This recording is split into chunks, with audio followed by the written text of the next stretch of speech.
El tema para hoy, ahí seguimos en el Sermón del Monte, es razones para no juzgar al hermano. Razones para no juzgar al hermano. Estamos en Mateo capítulo 7, versículos 1 al 5. Mateo 7, versículos 1 al 5. Dice nuestro Señor Jesucristo en ese texto: no juzguéis para que no seáis juzgados, porque con el juicio con que juzgáis seréis juzgados, y con la medida con que medís os será medido. ¿Y por qué miras la paja que está en el ojo de tu hermano y no echas de ver la viga que está en tu propio ojo? ¿O cómo dirás a tu hermano: déjame sacar la paja de tu ojo, y he aquí la viga en el ojo tuyo? Hipócrita, saca primero la viga de tu propio ojo, y entonces verás bien para sacar la paja del ojo de tu hermano. Ya hemos examinado el mandato de nuestro Señor de no juzguéis. Hace 8 días hicimos una exposición detallada de lo que significaba esta palabra, no juzgar. Y vimos algunas implicaciones, pero en breve, no juzgar dijimos primero que no significa que nosotros podemos pasar por alto el pecado o la maldad. Que nosotros, pues como también somos pecadores, entonces no somos quien para juzgar o para ver los errores de los demás. Eso no es lo que significa. Pero también dijimos lo que sí significa. Dijimos que no juzgar significa el hecho de ir con cuidado, de no estar todo el tiempo con una lupa mirando los defectos de los demás, arrogándonos nosotros la autoridad de Dios mismo. No juzgar significa tener cuidado de ser nosotros los jueces como tal de las demás personas. Ahora, en el día de hoy, vamos a ver algunas razones que nuestro Señor nos da en este texto que acabo de leer en Mateo 7, de por qué debemos tener cuidado al juzgar a los hermanos. Y vamos a empezar de una vez. La primera razón está en el versículo 1, no juzguéis para que no seáis juzgados. Esa es la primera razón que nuestro Señor nos da. No juzguéis para que no seáis juzgados. Se trata de una razón muy práctica y personal, pero ¿qué significa exactamente? Hay quienes quisieran hacernos creer que significa algo como esto. Bueno, no hay que juzgar a otras personas si no quiere que lo juzguen a uno. Algunos lo toman de esa manera, ¿verdad? Y de hecho he escuchado personas que dicen, bueno, pero ¿quién eres tú para juzgar, verdad? Te va a pasar a ti lo mismo. Afirman que lo que realmente significa es que lo que uno hace a otros se lo hará a ellos, o como dice la expresión, recibirá uno el pago con la propia moneda que pague. ¿Han escuchado ustedes ese dicho, no? Ya ven cuántos dichos sacados fuera de contexto la gente utiliza en nuestros días también. Hay que tener cuidado con ello. Dicen que equivale a esto, que la persona siempre critica y censura a los demás. Es una persona que casi siempre atraerá críticas a sí mismo. Y claro, esto es verdadero. Sin embargo, sería erróneo e injusto con el mismo texto que nos quedáramos solamente con esa afirmación o con esa definición. Si bien debemos aceptarlo en general, parece que nuestro Señor va mucho más allá que eso, de que no hagas lo que no quieres que te hagan. Decimos esto no solo basados en lo que contiene este capítulo, el cual, como hemos visto, tiene como fin entrenarnos para el juicio de Dios. Eso es una de las cosas que dijimos hace 8 días. Y que bueno, esta mañana también en la escuela volvimos a traer. Todos nosotros, incluso los cristianos, estamos en camino a un juicio, al gran juicio, al juicio final. Y nuestro Señor entonces va mucho más allá del mero hecho de decir, mira, pues no haga lo que no quieren que te haga. Eso sería una interpretación muy superficial. Pero nuestro Señor va más allá. Sin duda significa esto: no juzguéis para que no seáis juzgados por Dios. esto tiene más sentido, ¿no? No juzguéis para que no seáis juzgados por Dios. Y aquí entonces tenemos que hacernos la pregunta, ¿cómo podemos enfocar los juicios de Dios sobre un cristiano? Acuérdense que estamos aquí hablando de creyentes únicamente. El Sermón del Monte fue para los creyentes. Pero entonces, ¿cómo podemos enfocar los juicios de Dios sobre un cristiano? Por ejemplo, alguien pudiera decir, bueno, si nosotros estamos con Dios, ¿quién nos acusará? ¿No es cierto? Como dice Romanos 8. ¿O quién nos condenará? Cristo es el que murió, más aún el que resucitó. Y bueno, entonces pareciera decir que nosotros no vamos a ser juzgados definitivamente. No, eso no es lo que dice el texto de Romanos 8.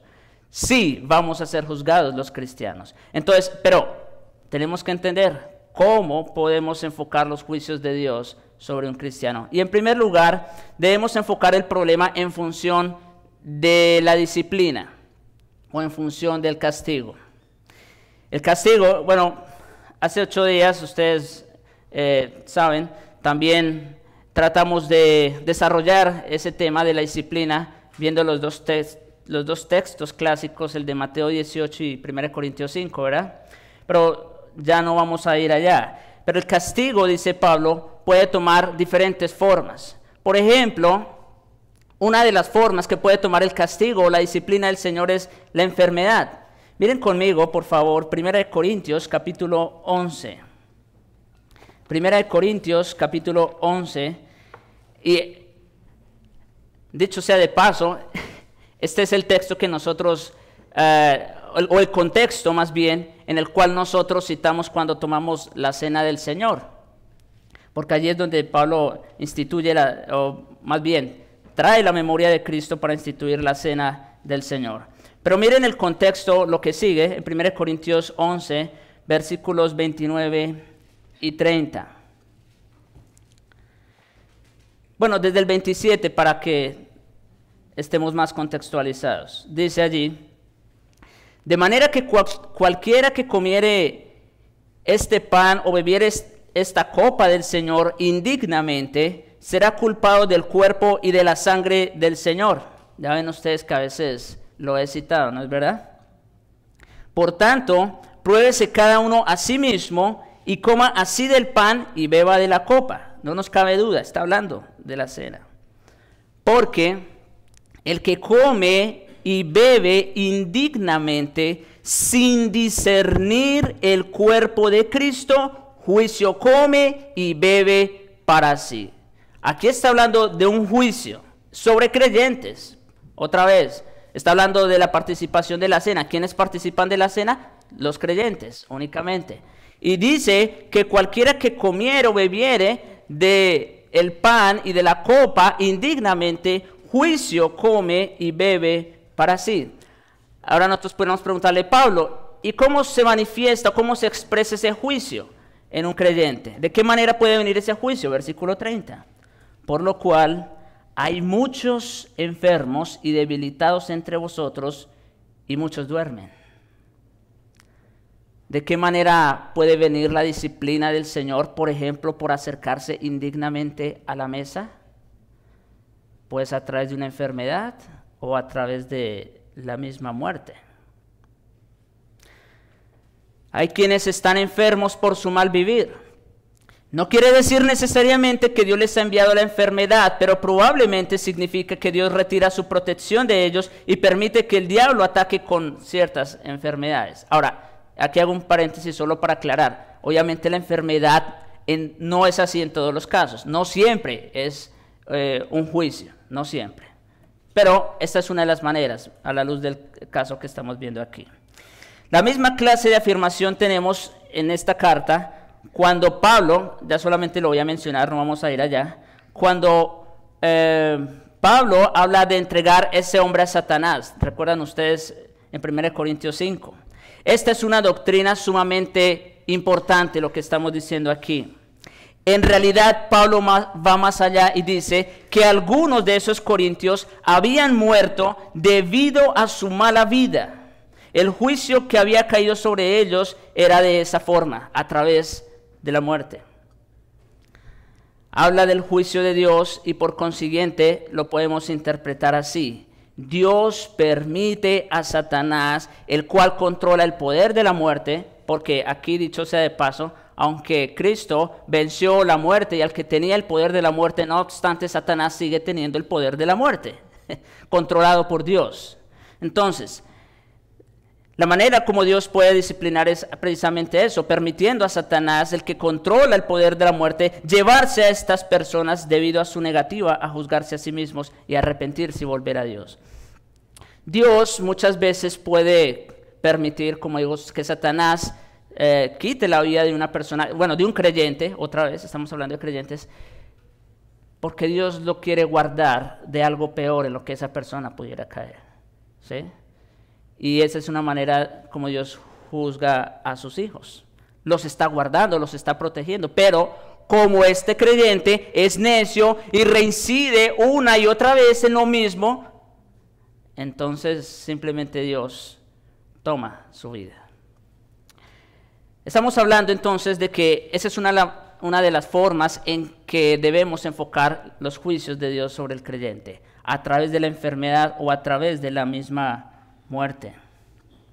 La exhortación que hace, por consiguiente, es que debemos examinarnos a nosotros mismos, debemos juzgarnos a nosotros mismos y condenar lo malo que hay en nosotros mismos, a fin de que podamos eludir en alguna manera estos juicios. No los vamos a eludir completamente porque, pues, casi que todos enfermamos y finalmente todos vamos a morir. Eso es inevitable. Pero en alguna manera, si no queremos sufrir tanto, la mejor manera es, como dice aquí, examinarnos a nosotros mismos, juzgarnos a nosotros mismos primero. Miren cómo dice Pablo también en Romanos 6:11. Viene hablando o respondiendo a una pregunta en Romanos 6:1. Bueno, en Romanos, el último versículo de Romanos 5, dice, porque donde abundó el pecado, sobreabundó la gracia. Y Romanos 6:1 empieza diciendo, entonces, ¿qué? ¿Perseveraremos en el pecado para que la gracia abunde? Esa es otra de las malas interpretaciones, ¿no?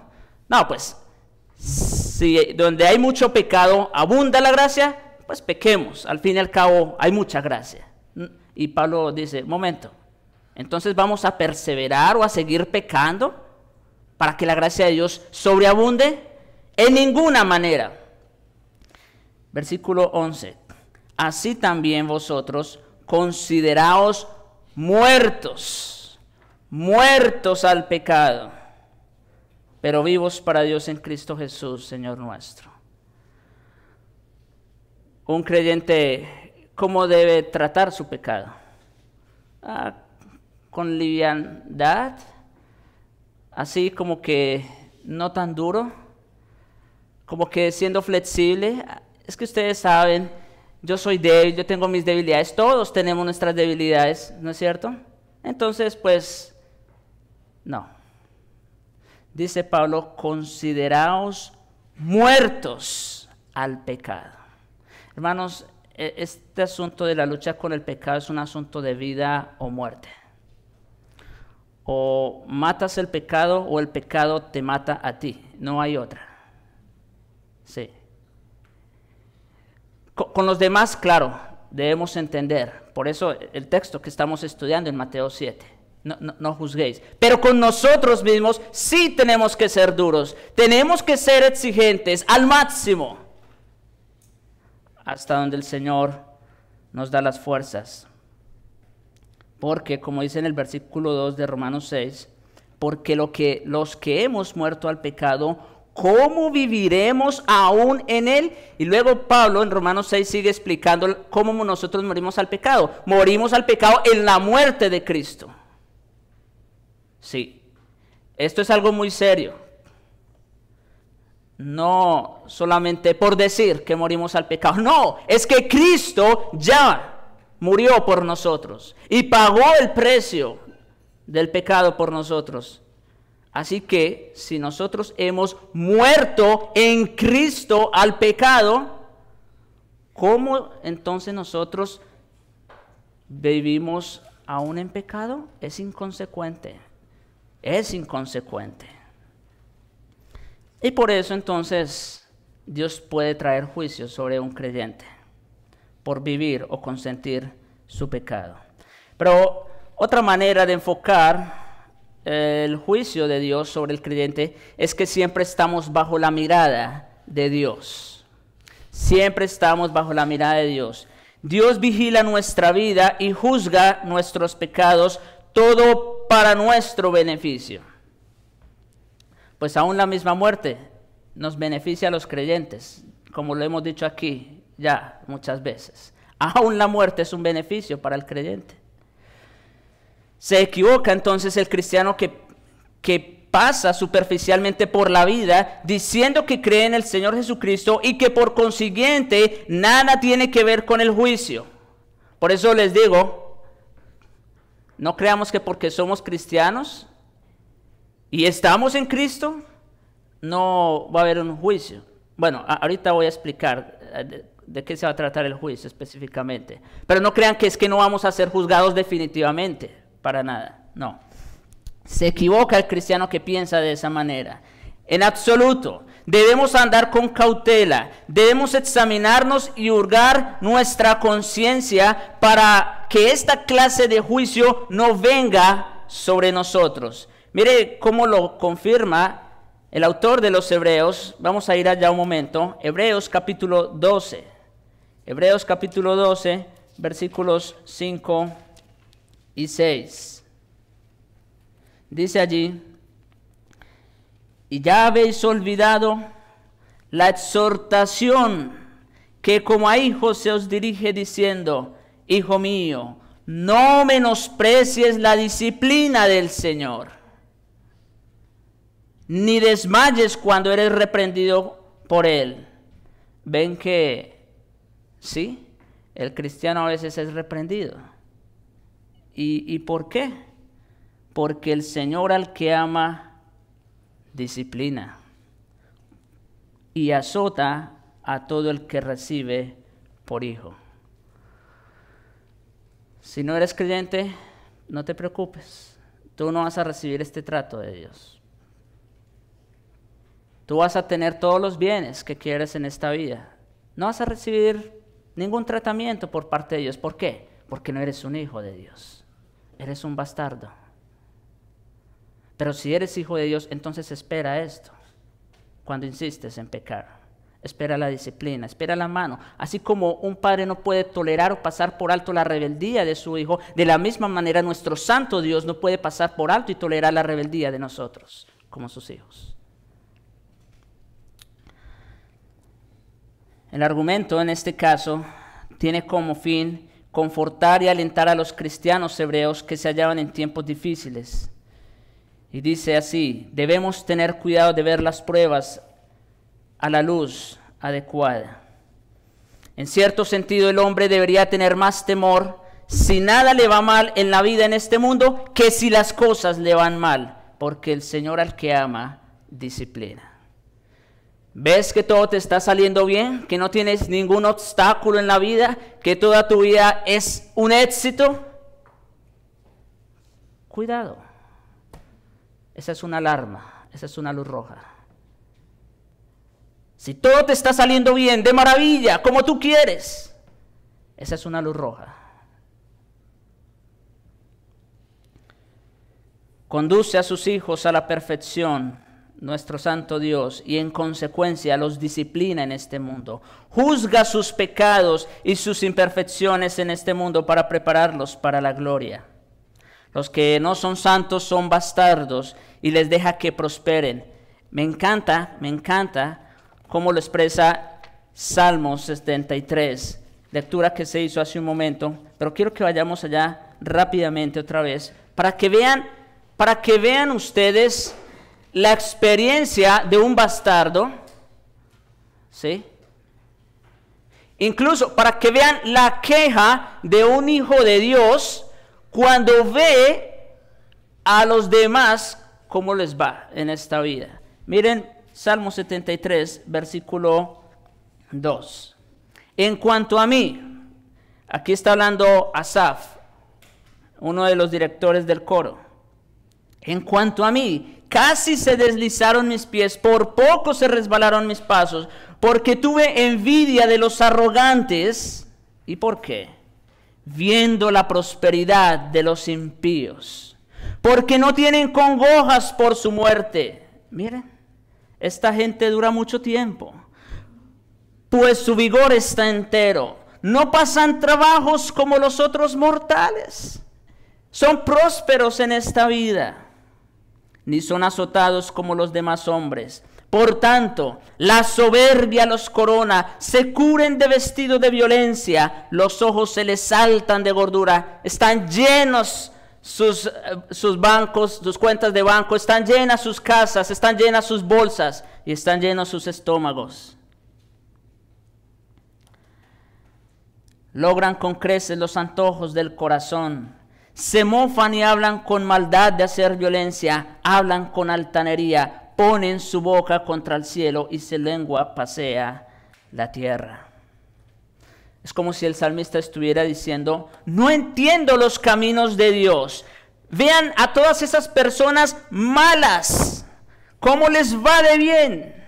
Los ojos se les saltan de gordura, no tienen congojas por su muerte, todo parece prosperar. Son las personas más exitosas de la vida. ¿Y eso que no son hijos de Dios? Incluso en el versículo 13 llega a decir el salmista, verdaderamente en vano he limpiado mi corazón y lavado mis manos en inocencia. Noten hasta qué punto llega este santo en su queja contra Dios. A decir, Señor, pues si así es como viven los impíos, casi que yo prefiero entonces vivir como ellos. Si así les va. ¿Sí? En vano, para que diga esta expresión es fuerte. En vano he limpiado mi corazón y lavado mis manos en inocencia. Wow. Al ver la prosperidad de los malos pensó que era inútil el hecho de ser hijo de Dios. Sin embargo, llegó a comprender que esta forma de pensar estaba equivocada, errónea, porque estaba viendo la vida de los impíos solo en este mundo. Por eso, otra vez, el problema de ver la vida solamente desde la perspectiva de este mundo. Cuando aún nosotros como creyentes enfocamos nuestra vida, nuestros esfuerzos, nuestras energías y todo lo que somos en este mundo, terminamos como el salmista aquí, quejándonos. No, pues yo prefiero entonces vivir como aquellos que les va bien en todo. Sin embargo, versículos 16 y 17. Cuando pensé para saber esto, fue duro trabajo no fue fácil. No fue fácil. No es fácil ver cómo a los demás les va bien, aún siendo lo que son, ¿no es cierto? No es fácil. Hasta que entrando en el santuario de Dios, en la presencia de Dios, versículo 17, comprendí el fin de ellos. Sí, a los demás les va bien en esta vida, son exitosos, tienen carreras envidiables, tienen la mujer que desean, los hijos que quieren, pero el fin, ese es el problema. Por eso se trata, como les decía esta mañana, de vivir el presente a la luz de la eternidad, no a la luz de esta vida, porque todo en esta vida se acaba. El fin de ellos, hasta que entré a la presencia de Dios, solo es estando en comunión con Dios que podemos descansar, hallar reposo, quietud para nuestras almas y saber que todo el bien que les va a ellos, es todo lo que pueden tener en esta vida y no más. Eso es todo lo que van a tener. Quizá disfruten en esta vida, pero es todo lo que obtienen. Y de repente el juicio descenderá sobre ellos y será definitivo y eterno. Mientras tanto, hermanos, Dios juzga a su pueblo en este mundo al fin de ahorrarles el castigo eterno. Tratemos de poner en balanza estos dos castigos. ¿Qué prefieren? ¿Castigos temporales aquí, sufrir, batallar con el trabajo, con la enfermedad, con la familia, con las personas que no nos quieren? ¿O tener que sufrir un castigo que nunca se acaba? ¿Van entendiendo el juicio? Sí. Por eso el Señor dice, no juzguéis para que no seáis juzgados por Dios. Y Dios a sus hijos quiere ahorrarles ese castigo eterno. Y por eso los trata en este mundo. Si nos examináramos a nosotros mismos, dice Pablo, no seremos condenados por el mundo. Pero en tercer lugar, una tercera manera de enfocar el juicio de Dios sobre el creyente es lo que la Biblia a menudo llama el juicio de la recompensa. Ustedes de pronto algunos han escuchado hablar de eso, ¿no? El juicio de la recompensa. No importa que este hombre sea adecuado o no, pero hay un juicio para el pueblo de Dios después de la muerte. Se enseña bien claramente. Lo encontramos, por ejemplo, en Romanos 14:10, solo para que vean que es una realidad el juicio que nos espera. Romanos 14:10, donde Pablo dice que todos compareceremos ante el tribunal de Cristo. Y Pablo está hablando allí a creyentes otra vez.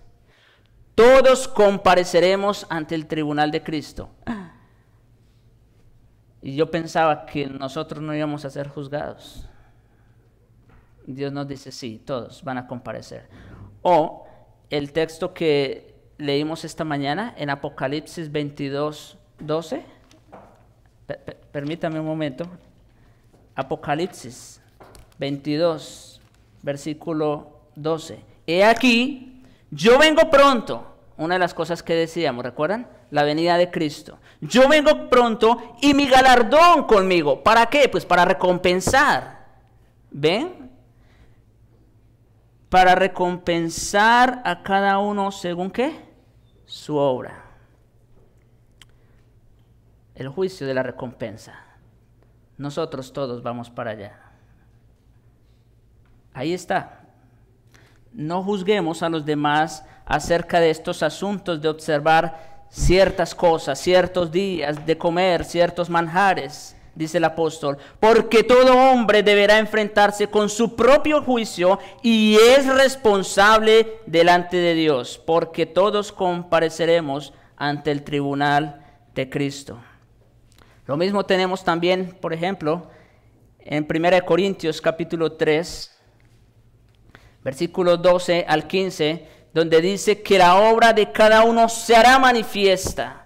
La obra de cada uno, otra vez Pablo está hablando allí a creyentes. La obra de todos se hará manifiesta en aquel día, y el día la declarará.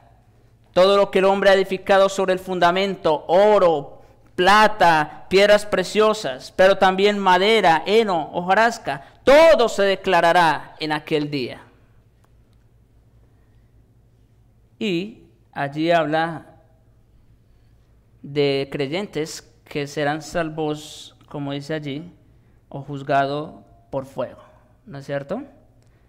Dice allí en el versículo 15, aunque así como por fuego. Hermanos, aquí es donde quiero hacer la aclaración. Nosotros los cristianos vamos a ser juzgados, sí, pero les tengo una buena noticia en medio de todo esto que les he dicho. Ese juicio en el creyente no va a ser para determinar si va a ir al cielo o al infierno. ¿Sí? No va a ser para ver si eres salvo o no. vamos a pesar tus obras buenas y tus obras malas a ver si puedes entrar. No, ese no va a ser el juicio del cristiano. Ese ya está determinado. Todo aquel que esté en Cristo, ya. Él es el cielo mismo. ¿Sí? Entonces, el juicio de cristianos no es para determinar cuál será su destino final, pero sí será para ver qué recompensas va a tener. O si será salvo como por fuego, como decimos nosotros cuando pasamos un examen con lo justo, pasó raspando. ¿Sí? Pero si somos honestos, si eres honesto contigo mismo, y si eres un verdadero cristiano, yo creo que tú no vas a querer entrar al cielo de panzazos o raspando. Porque hay cristianos que tristemente se conforman con ir al cielo. Pues lo importante es que voy para el cielo. Bueno, les digo algo. Si esa es tu perspectiva de la vida eterna, yo tendría razones para dudar de que tú eres una persona salva. Si todo lo que te interesa es entrar al cielo, entonces tienes una perspectiva muy equivocada de lo que es la vida eterna, de lo que es el cielo. Porque el verdadero cristiano anhela vivir para Cristo y ser como Cristo mismo. Porque para él, Cristo es el cielo. Sin Cristo no hay cielo. ¿Sí? Por lo tanto, el verdadero cristiano anhela, desea vivir como Cristo. 2 Corintios 5, 10 al 11 también nos dice, porque es necesario que todos comparezcamos ante el tribunal de Cristo. Otra vez estamos aquí todos metidos en este asunto, para que cada uno reciba según, mire cómo lo expresa Pablo allí, para que todos reciban según lo que haya hecho mientras estaba en el cuerpo, sea bueno o sea malo. ¿Sí? Vas a entrar al cielo, pero bueno, te va a tocar allá, en el rincón. Pero les digo que he escuchado a algunos cristianos decir, pero lo importante es que voy a entrar. Pero, vuelvo y insisto, un cristiano no es conformista, no se conforma. Un cristiano desea, anhela estar con el Señor. Bien, entonces, como hemos dicho, los creyentes tendrán que presentarse delante del tribunal de Cristo y ahí serán juzgados de acuerdo a lo que han hecho en el cuerpo. No será así para decidir nuestro destino eterno, ya lo dijimos. No es un juicio que decida si iremos al cielo o al infierno, no. Es un juicio que va a afectar nuestro destino eterno. Es un juicio que va a afectar nuestro destino eterno, pero no mediante la decisión de si irá al cielo o al infierno, sino decidiendo lo que nos sucederá en el reino de la gloria. Y en Apocalipsis 14:13 encontramos la afirmación respecto a todos los que mueren en el Señor. Mire cómo dice ese texto. Bienaventurados de aquí en adelante los muertos que mueren en el Señor. ¿Por qué? Porque sus obras con ellos siguen. Las obras que nosotros hagamos como resultado de haber sido salvos, esas obras nos seguirán en la gloria venidera. Así que la principal razón por la que los cristianos no deben juzgar es para no ser juzgados por el Señor. Le veremos como Él es, nos encontraremos con Él. Si en esa ocasión no queremos ser avergonzados, como dice Juan en su primera carta, si queremos tener confianza en el día del juicio, entonces, hermanos, tengamos cuidado de cómo vivimos aquí y ahora. Si juzgamos, seremos juzgados en función de ese mismo juicio. aunque seamos cristianos y estemos justificados por la fe y tengamos seguridad de la salvación y sepamos que vamos al cielo, todavía estamos sometidos a ese juicio aquí en la vida y también después de esta vida. Esa es la enseñanza que tenemos a lo largo de las Escrituras. Así que no juzguéis para que no seáis juzgados. La segunda razón que nos da nuestro Señor Jesucristo para no juzgar a nuestro hermano se encuentra en el versículo 2 de Mateo 7. Dice allá nuestro Señor Jesucristo: porque con el juicio con que juzgáis, seréis juzgados, y con la medida con que medís, os será medido. Podemos decir esto en forma de principio. La segunda razón para no juzgar es que si lo hacemos, no solo provocamos juicio contra nosotros, sino que también establecemos la pauta para nuestro juicio, la regla o la medida para nosotros ser juzgados. Es lo que dice nuestro Señor allí: con la medida con que medís, os será medido. Tampoco aquí significa simplemente que otros no puedan hacer lo que otros nos puedan hacer a nosotros. Decimos que al hombre siempre se le paga con su propia moneda, y esto es verdad. Los que se preocupan mucho por investigar a los otros hablan de los más mínimos defectos que encuentran en ellos y se sorprenden a menudo de cómo van a ser juzgados esas personas. Pero otra vez, no podemos contentarnos con esa interpretación. Nuestro Señor Jesucristo va mucho más allá. Nuestro Señor Jesucristo en realidad declara que Dios mismo, en ese juicio que hemos venido escribiendo, nos juzgará según nuestra propia medida.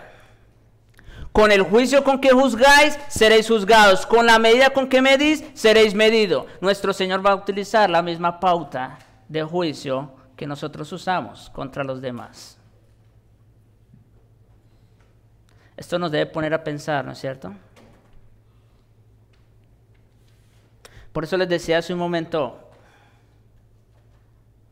con nosotros mismos debemos ser drásticos, tomar decisiones, ser duros, pero tengamos cuidado de los demás, de cómo nosotros juzgamos a los demás, porque con la medida con que medís serás medido. Quiero que veamos un par de textos que refrendan esta interpretación. Salmos capítulo 18. Salmos capítulo 18, versículo 25 al 26.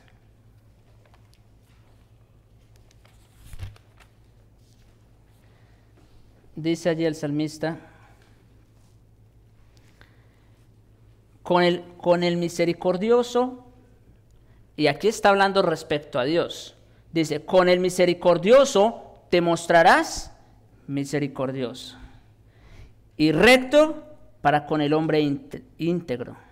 Limpio te mostrarás para con el limpio, y severo serás para con el perverso. ¿Ven? El juicio de Dios en gran parte se va a basar en base a cómo nosotros también juzgamos a los demás. Otro texto que se encuentra por ahí escondido en el Antiguo Testamento, Abdías. Yo sé que no es fácil y permítame lo busco. Abdías, capítulo 1, es el único capítulo que tiene. Abdías 1:15 dice: porque cercano está el día de Jehová, refiriéndose al juicio, sobre todas las naciones. Y aquí viene otra vez la misma regla: porque como tú hiciste, se hará contigo, tu recompensa se volverá sobre tu cabeza. ¿Ven que esto es algo que vemos a lo largo de las Escrituras? Con el juicio con que medís, seréis medido. Dice allí: como tú hiciste, se hará contigo. Y nuestro Señor mismo, en el Evangelio de Lucas, capítulo 6, vamos también allá, Lucas capítulo 6, versículos 37 al 38.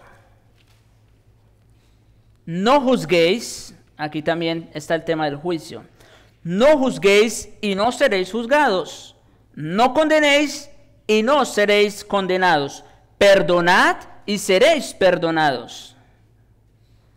Dad y se os dará. Medida buena, apretada, remecida y rebosando, darán en vuestro regazo. Porque con la misma medida con que medís, os volverán a medir. No los hombres, ya lo dijimos, no los hombres, Dios. Y como dice nuestro Señor Jesucristo en otro pasaje, no teman tanto al hombre, ¿verdad?, que puede destruir el cuerpo.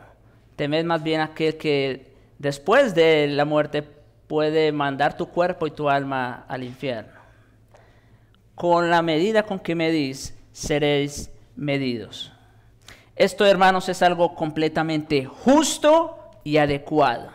Que nuestro santo Dios utilice la misma medida con la que nosotros medimos a los demás.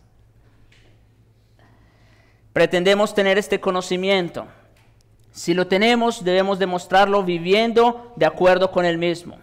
Según lo que pretendo ser, seré juzgado. Si por consiguiente pongo mucho empeño en examinar la vida de otras personas, esa misma norma se me aplicará y no tendré mucho motivo para quejarme.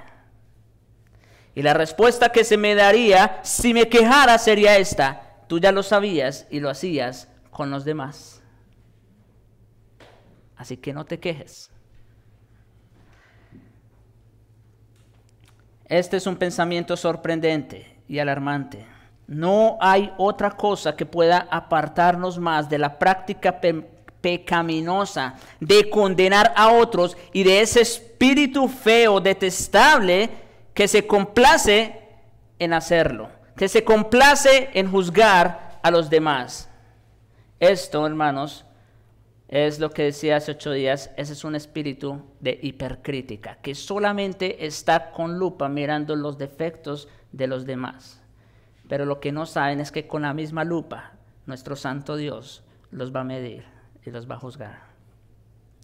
Bien, el tercer argumento, o la tercera razón que nuestro Señor Jesucristo nos da en Mateo 7, para no juzgar a los demás. Versículos 3 al 5. Dice allá nuestro Señor Jesucristo: ¿y por qué miras la paja que está en el ojo de tu hermano y no echas de ver la viga que está en tu propio ojo? ¿O cómo dirás a tu hermano: déjame sacar la paja de tu ojo y he aquí la viga en el ojo tuyo? Hipócrita, saca primero la viga de tu propio ojo y entonces verás bien para sacar la paja del ojo de tu hermano. Hermanos, ¿hubo alguna vez un ejemplo más perfecto de ironía? Aquí está. Nuestro Señor nos enseña que la tercera razón para no juzgar a otros es que somos incapaces de juzgar. Somos incapaces de juzgar. No podemos juzgar. Por consiguiente, como no lo podemos hacer adecuadamente, ni siquiera debemos intentarlo. Dice que nuestro espíritu es tal que no tenemos derecho a juzgar por nosotros mismos. Claro, ustedes ya saben lo que significa no juzguéis. Eso lo dijimos hace 8 días. No quiero que echen eso en saco roto. Eso también ténganlo ahí presente. Pero aquí estamos hablando de la razón que da nuestro Señor para no juzgar a los demás. Es porque nosotros, por nosotros mismos, estamos totalmente incapacitados para juzgar a otros. No solo debemos recordar que nosotros mismos seremos juzgados y que fijamos las normas para ese juicio, sino que además dice: no juzguéis porque sois incapaces. Nuestro Señor lo demuestra de esta manera. Primero, ante todo indica que no nos preocupa la justicia y el verdadero juicio. Nuestro Señor lo dice no porque tú quieras el bien de tu hermano, no, sino porque, como decíamos, hay un espíritu hipercrítico. A ti no te preocupa la justicia y el verdadero juicio, porque si estuvieras preocupado por ello, nos ocuparíamos de eso primero en nosotros mismos. Por eso nuestro Señor pone la ilustración de la paja en el ojo de tu hermano y la viga en nuestro propio ojo. Porque nuestro Señor quiere hacernos ver cuán grande es nuestro pecado. El nuestro, el mío, no el de mi hermano, es el mío.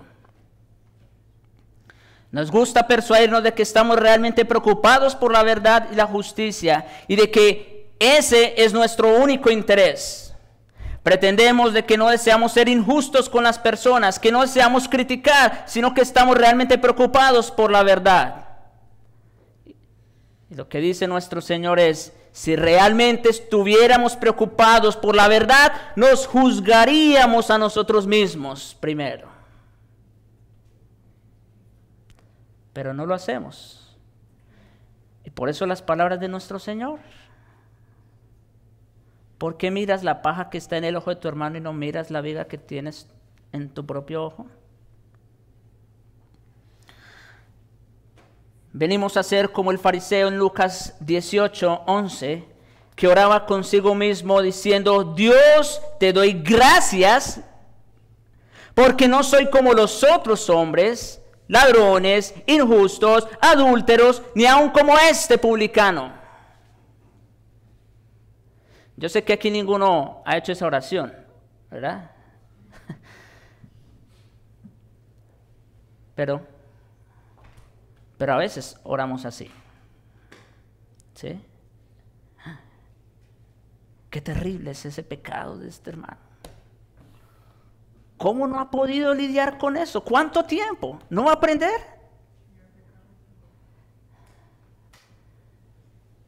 Y nosotros, gracias Señor, porque pues a mí no me gusta tomar, yo no miro a la mujer del vecino. Bueno, esa es la oración de un típico fariseo. Es un argumento justo. Miren a David frente al profeta de Dios. ¿Cuál fue su reacción? No vamos a ir al texto ya. Ustedes saben cuando David pecó y viene Natán, ustedes saben, le cuenta la historia, ¿verdad? Del hombre que hizo una fiesta, un hombre que tenía mucho ganado, pero agarró la única ovejita de su vecino y la mató para hacer fiesta. ¿Y cuál fue la reacción de David? ¡No! ¡Ese hombre tiene que morir! Y lo que no sabía David es que cuando estaba apuntando para allá con un dedo, tenía 3 que estaban apuntando hacia él. Porque Natán le dijo, tú eres ese hombre. David fue pronto para juzgar. Ese hombre tiene que morir. Pero una vez Natán le dijo, tú eres. Uy, qué fuerte. Por eso el Señor otra vez dice, trato duro contigo mismo, con tu pecado, con ese sí no des tregua para nada.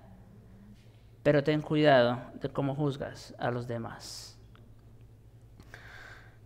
Si alguien pretende que su único interés es por la justicia y la verdad, y no por las personas, entonces será tan crítico de sí mismo como los demás. Esta es la primera afirmación. Y podemos ir más allá y decir que también nos muestra que esas personas no están preocupadas por los principios como tal, sino por las personas mismas. Como en el caso de la mujer adúltera. Ustedes recuerdan también la historia, ¿no es cierto? Estos hombres ya estaban listos para lanzar las piedras sobre esta mujer. ¿Y qué dice nuestro Señor? El que esté libre de pecado, atrévase. ¿Verdad? ¿Y qué pasó con ellos? ¿Dónde está toda la multitud que te apedreaba? Le preguntó después Jesús a la mujer. Ya no están. ¿Por qué? Porque en ese momento ellos fueron juzgados. Las palabras de Jesús fueron un juicio para esos hombres que iban a apedrear a la mujer. Dice que sus conciencias hicieron que las piedras se le cayeran de sus manos. Y el Señor Jesucristo dijo, yo tampoco te juzgo. Y eso que Él sí podía juzgarla, porque Él es el santo Dios. Pero Él dijo, yo no te juzgo, vete y no peques más. Estas son lecciones que debemos aprender, ¿no? En cuanto al trato hacia los demás. El espíritu de hipercrítica, como hemos visto, se preocupa por las personas y no tanto por los principios. Ese es el problema que muchos de nosotros tenemos a este respecto. Estamos realmente interesados por la persona que criticamos, no tanto por la verdad en sí misma. Y nuestro verdadero deseo es condenar a la persona más que eliminar el mal que hay en ella misma. Pero sigamos el análisis. Volvamos al versículo 2 de Mateo 7. Versículo 4, perdón. ¿O cómo dirás a tu hermano, déjame sacar la paja de tu ojo y he aquí la viga en el ojo tuyo? Este es un sarcasmo en una forma intensa. Dice que nuestra propia condición es tal que somos completamente incapaces de ayudar a otros. Pretendemos estar tan preocupados por las personas y sus faltas y tratamos de dar la impresión de que estamos preocupados por su bien. Decimos que estamos tan inquietos por esa pequeña mancha que vemos en ellos y estamos tan deseosos de eliminar esa paja. Pero nuestro Señor nos dice, no lo podemos hacer, porque tú tienes una viga incrustada en tu propio ojo. Este es un proceso sumamente delicado. La viga que está en nuestros propios ojos nos vuelve incapaces de sacar la paja del ojo de nuestro hermano. Si uno quiere poder ver claramente para quitar esa diminuta mota del ojo de la otra persona por la que pretende interesarse, asegúrese de tener los propios ojos bien limpios. Porque no se puede ayudar a otro si uno está cegado por la viga que hay en el ojo propio. Simple lógica utiliza nuestro Señor, ¿no les parece? Finalmente, versículo 5 de Mateo 7. El Señor los condena por este hecho como hipócritas, ¿no es cierto? Hipócritas. Saca primero la viga de tu propio ojo y entonces verás bien para sacar la viga. Perdón, no dice eso, ¿verdad? La paja, la manchita, la mota del ojo de tu hermano. El Señor condena esto como un acto de hipocresía. ¿Cuán verdadero es esto? El hecho es que no estamos realmente preocupados por ayudar a otra persona. Estamos interesados en condenarla. Pretendemos tener este gran interés. Pretendemos que estamos angustiados en encontrar esa falta. Pero en realidad, como nuestro Señor ya nos lo ha mostrado, y esa es la parte terrible de todo esto, estamos realmente contentos en descubrir las faltas de los demás. El chisme. Cómo nos encanta la noticia fresca, calientita del día. Cuando de pronto nos sentamos a compartir un lonche. ¿Ya viste la hermana? ¿Cómo viene? Y aquel no deja de beber. Y así sucesivamente. Eso no es juzgar. Eso es condenar. Pretendemos que estamos interesados, pero en realidad queremos condenar. Eso es hipocresía. Si deseamos realmente ayudar a los demás, si somos sinceros en estos, hay ciertas cosas que nosotros mismos tenemos que hacer. Rápidamente, en primer lugar debemos advertir esto. Hay que sacar la viga de nuestros propios ojos. Y entonces podremos ver con claridad para sacar la paja del ojo de nuestro hermano.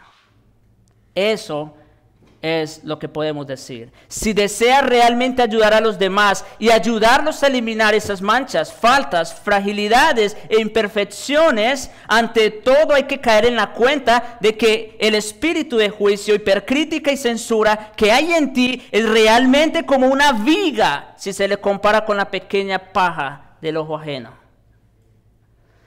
¿Saben?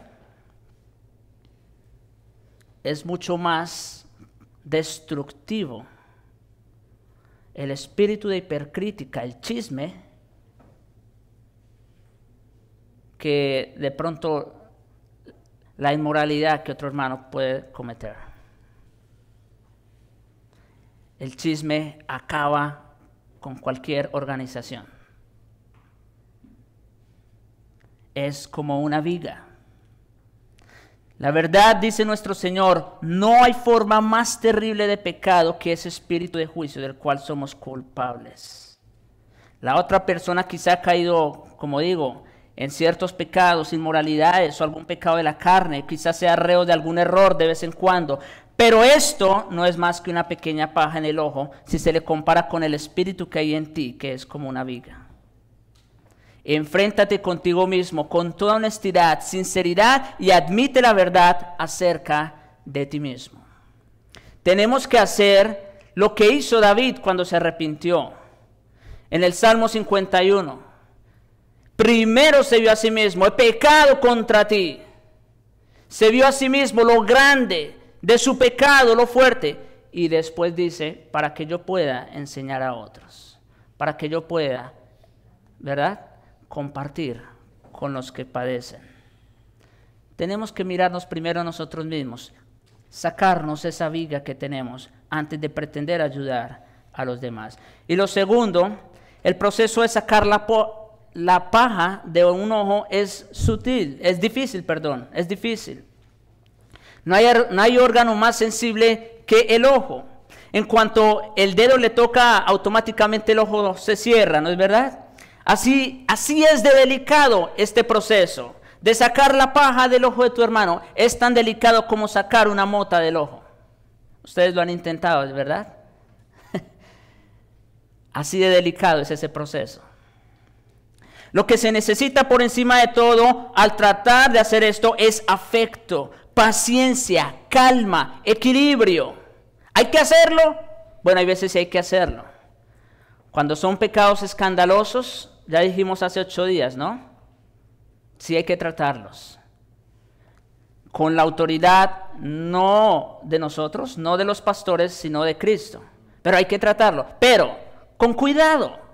Porque puede ser que al sacar la paja del ojo de tu hermano, de pronto le hurgues muy duro y termines sacándole el ojo. Claro, estoy hablando gráficamente, ¿no? Pero ustedes entienden de qué se trata todo esto.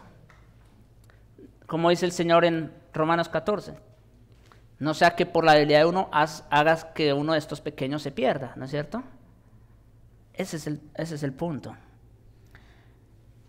Traslademos todo esto al ámbito espiritual. Vamos a ocuparnos de un alma. Vamos a tocar la parte más sensible del hombre. ¿Cómo podemos sacar de ella la paja? Solo una cosa importa a este respecto y es ser humilde, ser compasivo, estar consciente de su propio pecado y de la propia indignidad, a fin de que al encontrarla en otra persona, lejos de condenarla, uno sienta ganas de llorar. Por eso les decía hace 8 días, cuando nosotros llamamos la atención a un hermano que está en pecado, o lo disciplinamos, no nos gozamos en ello, sufrimos, lloramos, porque es parte de nosotros mismos. Lo hacemos con compasión, con humildad. Debemos considerar, este es el texto con el que quería cerrar, debemos considerar lo que Pablo nos dice en Gálatas capítulo 6. Gálatas capítulo 6, versículo 1.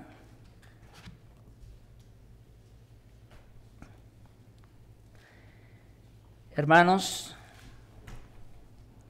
si alguno de vosotros, miren esta que se nos quede grabadas estas palabras en nuestro corazón. Hermanos, si alguno de vosotros fuere sorprendido en alguna falta, déjenlo, que siga, porque ¿quiénes somos para juzgar? ¿Es lo que dice? No, ya dijimos que eso no significa que vamos a dejar ahí, no. Vosotros que sois espirituales, ¿ve? El Señor es el que nos cualifica, espirituales, restauradle. Ese es el propósito de la disciplina, de la amonestación, restaurar al hermano que ha caído, no condenarlo. ¿Y con qué espíritu? No con un espíritu de crítica y de condena, sino con espíritu de mansedumbre, considerándote a ti mismo, no sea que tú también seas tentado. Me tiemblan las piernas, siento que me caigo. Cuando hablamos con una persona sobre su pecado, no. Yo quisiera ponerme en el otro lugar también, porque ¿quiénes somos nosotros? Pero sí hay que hacerlo, y hay que hacerlo con mansedumbre, considerándonos a nosotros mismos, no sea que nosotros también caigamos. El que esté libre de pecado, que tire la primera piedra, dijo el Señor Jesucristo. Como dice también Santiago, sea todo hombre pronto para oír, tardo para hablar y tardo para airarse. Que el Señor Jesucristo nos ayude en este proceso de juzgar. Oremos. Padre bueno y misericordioso, gracias te damos nuevamente por tu palabra bendita, viva y eficaz, cortante, penetrante, Señor, como una espada de dos filos que penetra hasta partir el alma, que discierne las intenciones y los pensamientos de nuestro corazón.